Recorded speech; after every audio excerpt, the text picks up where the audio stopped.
ጤና ይስጥልን የተወደዳችሁ የገበያ ሚዲያ ተከታታዮቻችን የጥቅምት 29 ቀን 2018 ዓ.ም ዕለታዊውን የምዕራፍ 2 የምሽት የዜና ዘገባችንን ይዘንላችሁ ቀርበናል። የተመረጡ ምጣኔ ሀብታዊ፣ ማህበራዊና ሌሎች አዳዲስ መረጃዎችን በዜና ዘገባችን አካተናል። አብራችሁን እንድትቆዩ እንጋብዛችኋለን። በቅድሚያም አርዕስቶችን ህጻናትን በመያዣነት ይዛ ከፍተኛ ሚሊዮን ብር የጠየቀችው ግለሰብ ጉዳይ እያነጋገረ ይገኛል። ይህን ጉዳይ በተመለከተም ፖሊስ ሙሉ መረጃውን ይፋ አድርጓል። የምትሰሙት ይሆናል። የቡና ዋጋ በከፍተኛ ሁኔታ ማሽቆልቆሉ ተገለጸም። አሁን ላይ የቡና ዋጋ የቀነሰበት ምክንያትም ይፋ ሆኗል። በዝርዝር የምናጋራችሁ ዜናችን ነው። የኢትዮጵያ አየር መንገድ አዲሱን የአሜሪካ መመሪያ በተመለከተ አዲስ መግለጫ ወጣም። በመግለጫውም በውጭ እንዲሁም በሀገር ውስጥ ያሉ መንገደኞችን በተመለከተ በርካታ ጉዳዮች ተነስተዋል። የምናጋራችሁ ይሆናል። በመርካቶና አካባቢው የሚገኙ በርካታ ተቋማት ላይ እርምጃ መወሰዱ ተገለጸም። ከዚህ ጋር ተያይዞም በአካባቢው በርካታ የጤና ደረጃ ያላሟሉ ተቋማት በስፋት መኖራቸው ተሰምቷል። ሙሉ መረጃውን በዝርዝር ይዘነዋል። የተወደዳችሁ የገበያ ሚዲያ ተከታታዮቻችን እነዚህንና ሌሎች ኢኮኖሚያዊና ማህበራዊ መረጃዎቻችንን ይዘንላችሁ ቀርበናል። አዳዲስ እንዲሁም ትኩስ ኢኮኖሚያዊና ማህበራዊ መረጃዎቻችንን ለማግኘት ታዲያ የገበያ ሚዲያን እንድትወዳጁ እየጋበዝን በዝርዝር ወደምንመለከታቸው መረጃዎቻችን እናልፋለን። በአዲስ አበባ ነጋዴዎች በጉጉት ሲጠበቅ የነበረው የአኮያ ጎልድ ሱቅ መሃል 4 ኪሎ ላይ ኪራይ በሚመስል ዋጋ ሽያጭ ተጀመረ።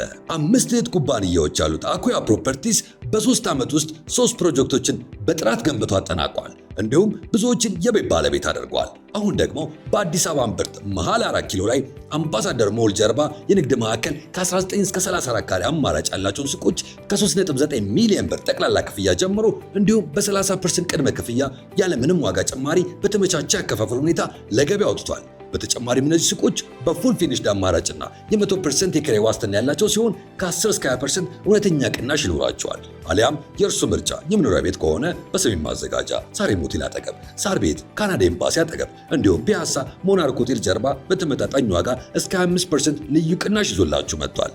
እነዚህ ቅናሾች ለትንሽ ጊዜ የሚቆዩ ስለሆነ ከታች ባለው ስልክ ፈጥነው ይደውሉ። አኮያ ፕሮፐርቲስ ከነገ ለተዛመደ። ከ262 በላይ ተቋማት እርምጃ እንደተወሰደባቸው ተገለጸም። የአየር ብክለት፣ የድምፅና የወንዝ ዳርቻ ብክለት ሕግን የተላለፉ ከ262 በላይ ተቋማት እርምጃ እንደተወሰደባቸው የቦሌ ክፍለ ከተማ አካባቢ ጥበቃ ጽሕፈት ቤት አስታውቋል።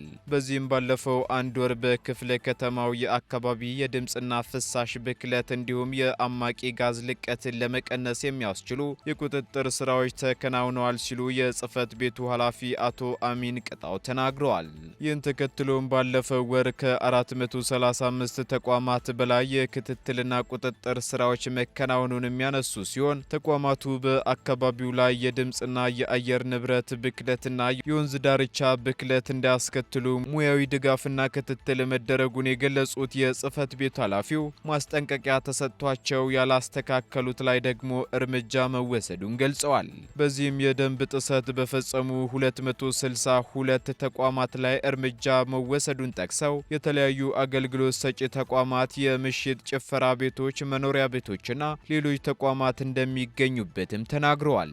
በሌላ በኩል በኮልፌ ቀራኒዮ ክፍለ ከተማ ወረዳ 1 ዘነበ ወርቅ አካባቢ የሚገኘው ሀርማወር ሐሰን የምርምር ተቋም ከወንዝ ጋር የፍሳሽ ቆሻሻ ማስወገጃ መስመር በማገናኘት ወንዝ በመበከሉ 1 ሚሊዮን ብር በመቅጣት አስተዳደራዊ እርምጃ እንደተወሰደበት የአዲስ አበባ ከተማ አስተዳደር ደንብ ማስከበር ባለስልጣን ማስታወቁን መዘገባችን ይታወሳል።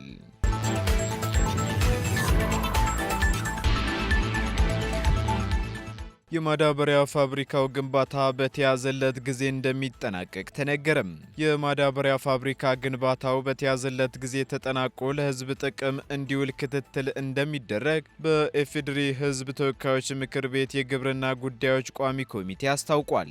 የተጀመረው የማዳበሪያ ፋብሪካ ግንባታ ተጠናቆ ለሕዝብ ጥቅም እንዲውል በከፍተኛ ጥንቃቄ ክትትል ይደረጋል ሲሉ የቋሚ ኮሚቴው ሰብሳቢ አቶ ሰለሞን ላሌ ተናግረዋል። ሜጋ ፕሮጀክቱ በታቀደው ጊዜ ተጠናቆ ወደ ምርት እንዲገባም ከሚመለከታቸው አካላት ጋር በመሆን የግንባታ ሂደቱንና አፈጻጸሙን በቅንጅት ክትትል እንደሚያደርጉም አመላክተዋል። በኢትዮጵያ ምርትና ምርታማነትን ለማሳደግ የአፈር ማዳበሪያ በሀገር ውስጥ ለማምረት ፋብሪካ መገንባቱ ለግብርናው እድገት ትልቅ ተስፋ የፈነጠቀ ነው ያሉት ሰብሳቢው የአፈር ማዳበሪያ በሀገር ውስጥ ባለመመረቱ ለማዳበሪያ ግዢ ከፍተኛ የውጭ ምንዛሬ እንደሚወጣም ገልጸዋል። የፋብሪካው መገንባት ግን ችግሩን እንደሚፈታውና የሰብል ልማትና ምርታማነትን ማረጋገጥ የሚቻለው የአፈር ማዳበሪያ በመጠቀም መሆኑንም አመላክተዋል። ይህ የተፈጥሮ ጋዝ ሀብት በሀገር ውስጥ መውጣቱ የአፈር ማዳበሪያን ለማምረት በግብዓትነት ይውላል ያሉት ሰብሳቢው ለኢትዮጵያ ምርትና ምርታማነትን ለማሳደግ እድል ስለሚፈጥር ከፍተኛ ጠቀሜታ እንዳለው ተናግረዋል።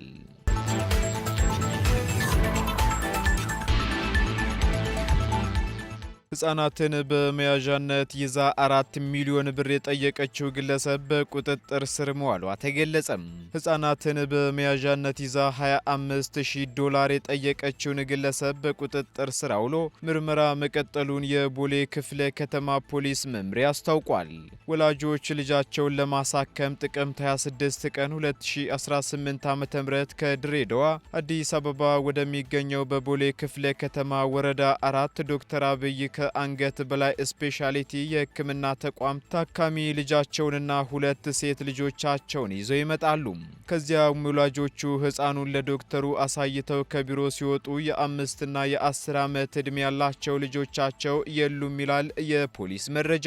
ከጠፉት ሕፃን ሮቢና ተስያን ጋር አብራ የነበረችው ሂክራም ረሺድ የተባለች ግለሰብም በቦታው ላይ የለችም፣ ስልኳም አይሰራም። የሕፃናቱ ወላጆች በተፈጠረው ድንገተኛ ሁኔታ ቢደናገጡም ሰዎች አረጋግተዋቸው ጉዳዩን በቦሌ ክፍለ ከተማ ፖሊስ መምሪያ ለካራማራ አካባቢ ፖሊስ ጣቢያ ወዲያውኑ ሪፖርት ማድረጋቸውን ፖሊስ አስታውቋል። በዚህም ፖሊስ የተቀበለውን አቤቱታ መነሻ በማድረግ ወዲያውኑ የምርመራና የክትትል ቡድኖችን በማዋቀርና ስራ በመጀመር ከተለያዩ አካላት ጋር ባደረገው ጥብቅ የስራ ትስስር ከህፃናቱ ጋር አብራ የነበረችውን ግለሰብን በኦሮሚያ ክልላዊ መንግስት ምስራቅ ሸዋ ዞን ባቱ ከተማ ወይም ዝዋይ ከተማ ይዛቸው እንደሄደችና ቤተልሔም ሆቴል ውስጥ እንዳረፈች ፖሊስ ጣቢያው ከሚመለከታቸው አካላት ጋር ባደረገው ክትትል መረጃ ይደርሰዋል። ፖሊስ ግለሰቧን በቁጥጥር ስር ለማዋል ወደ ስፍራው በማምራት ላይ ባለበት ሁኔታ ግለሰቧ ለህፃናቱ ወላጆች በስልክ መልእክት 25,000 የአሜሪካ ዶላር ወይንም የኢትዮጵያ 4 ሚሊዮን ብር እንዲልኩ አለበለዚያ ግን ልጆቹን እንደማትለቃቸው ትናገራለች። የካራማራ አካባቢ ፖሊስ ጣቢያ ከባቱ ከተማ ፖሊስ መምሪያ ጋር በመቀናጀትና የተለያዩ መረጃዎችን በማሰባሰብ ተጠርጣሪ ሂክራም ረሺድን በቁጥጥር ስር በመዋል ህፃናቱ ምንም አይነት አካላዊ ጉዳት ሳይደርስባቸው ጥቅምት 27 ቀን 2018 ዓ.ም ለወላጆቻቸው አስረክበዋል። ወንጀል ፈጻሚዋም ከህፃናቱ ወላጆች ጋር ያላትን ዝምድና ተጠቅማ ወንጀሉን መፈጸሟን ፖሊስ ገልጾ ከቅርብ ጊዜ ወዲህ ህፃናትን በመያዣነት በመያዝ ያልተገባ ጥቅም ለማግኘት የሚፈጸሙ ወንጀሎች እየተስተዋሉና ወንጀሎቹ የሚፈጸሙትም ከህፃናቱና ወላጆቻቸው ጋር ቅርብ ግንኙነት ባላቸው ግለሰቦች በመሆኑ ወላጆች ተገቢውን ጥንቃቄ ሊያደርጉ እንደሚገባ የአዲስ አበባ ፖሊስ ጠቅላይ መምሪያ መልእክቱን አስተላልፏል።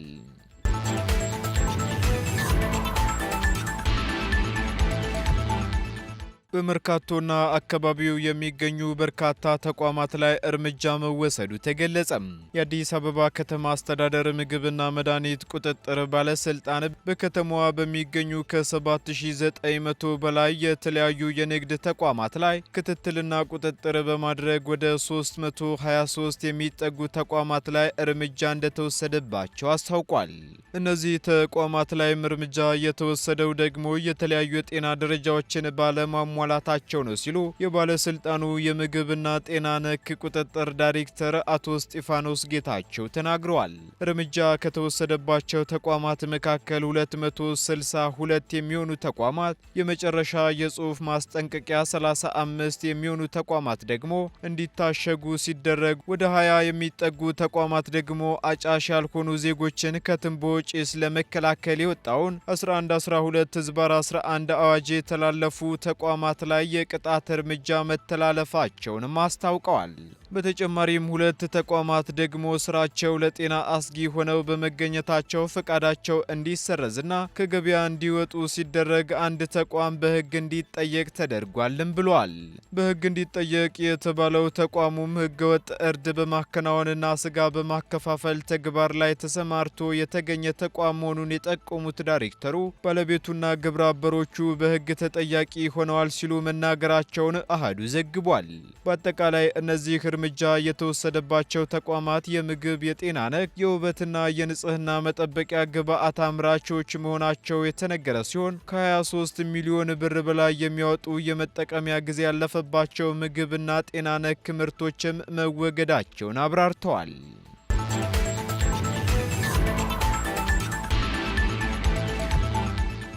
የቡና ዋጋ በከፍተኛ ሁኔታ ማሽቆልቆሉ ተገለጸም።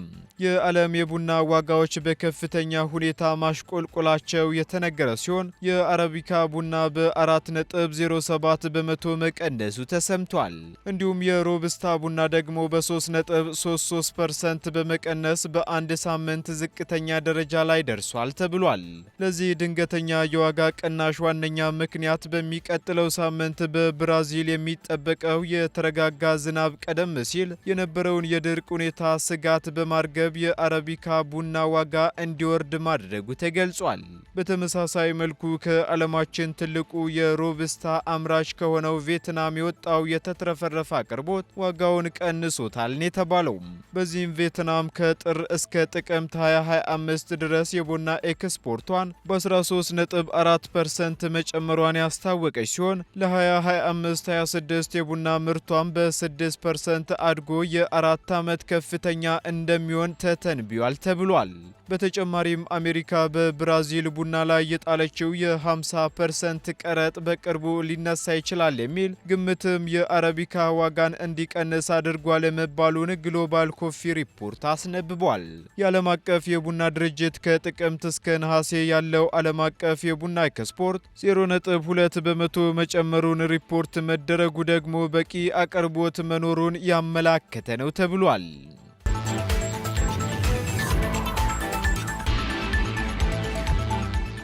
የኢትዮጵያ አየር መንገድ አዲሱን የአሜሪካ የፌዴራል አቪዬሽን አስተዳደር መመሪያ በተመለከተ መግለጫ አወጣም። የኢትዮጵያ አየር መንገድ ቡድን የአሜሪካ የፌዴራል አቪዬሽን አስተዳደር ያወጣው አዲስ መመሪያ ወደ አሜሪካና ከአሜሪካ ወደ አፍሪካ በሚያደርጋቸው ዓለም አቀፍ በረራዎች ላይ ተጽዕኖ እንደማይፈጥር አስታውቋል። አየር መንገዱ ትላንት ጥቅምት 28 ቀን 2018 ዓ.ም ባወጣው መግለጫ አፍሪካንና አሜሪካን የሚያገናኙ ሁሉም የኢትዮጵያ አየር መንገድ በረራዎች በታቀደላቸው መርሃ ግብር መሰረት እንደሚከናወኑ አረጋግጧል። ይሁን እንጂ ሌላ አየር መንገዶችን በመጠቀም ከአፍሪካ ከተሞች ወይንም ደግሞ ከሌላ መዳረሻዎች የሚወጡ ተሳፋሪዎች በመመሪያው ምክንያት የበረራ ሰዓት ማስተካከያ ወይንም ተጨማሪ የማረጋገጫ ሂደቶች ሊያጋጥማቸው ይችላል ሲልም አስገንዝቧል። የኢትዮጵያ አየር መንገድ በዚህ ምድብ ውስጥ ለሚገኙ ተጓዦች ለጉዟቸው ተጨማሪ ጊዜ እንዲሰጡና ከመነሳታቸው በፊት የግንኙነት ዝርዝሮችን ከአየር መንገዶቻቸው እንዲያረጋግጡ አሳስቧል። በተጨማሪም የአሜሪካ መግቢያ የሆኑት ዋሽንግተን፣ ዳላስ፣ ኒውዮርክ፣ ከቺካጎና አትላንታ በኩል የሚጓዙ መንገደኞች የሚመለከታቸውን አየር መንገዶች እንዲያጣሩና ለግንኙነቶች ተጨማሪ ጊዜ እንዲያቅዱ ሲል አየር መንገዱ በሰጠው መግለጫ አስታውቋል።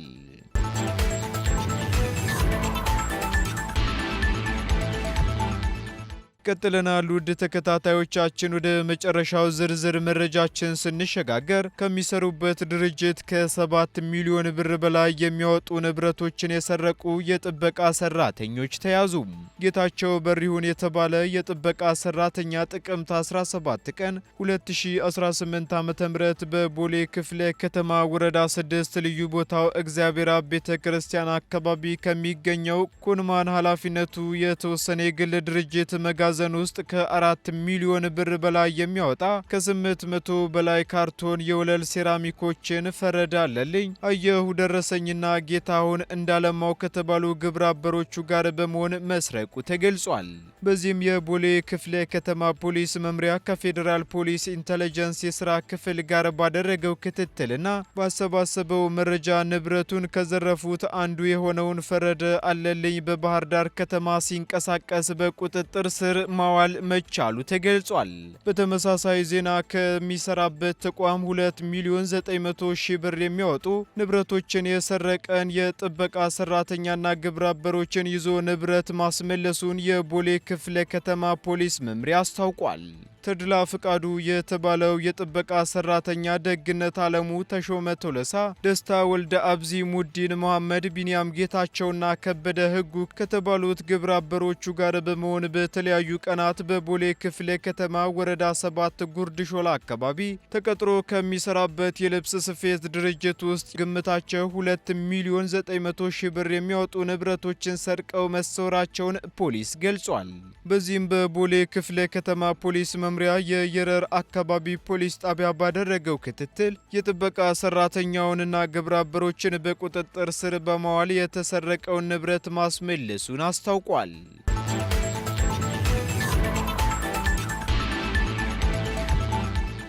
የተወደዳችሁ የገበያ ሚዲያ ተከታታዮቻችን ለምዕራፍ 2 ያዝንላችሁ ኢኮኖሚያዊና ማህበራዊ መረጃዎቻችን እነዚህን ይመስሉ ነበር። አዳዲስ እንዲሁም ትኩስ ኢኮኖሚያዊና ማህበራዊ መረጃዎቻችንን ለማግኘት ታዲያ የገበያ ሚዲያን እንድትወዳጁ እንጋብዛለን። ሰናይ ጊዜን ተመኘን።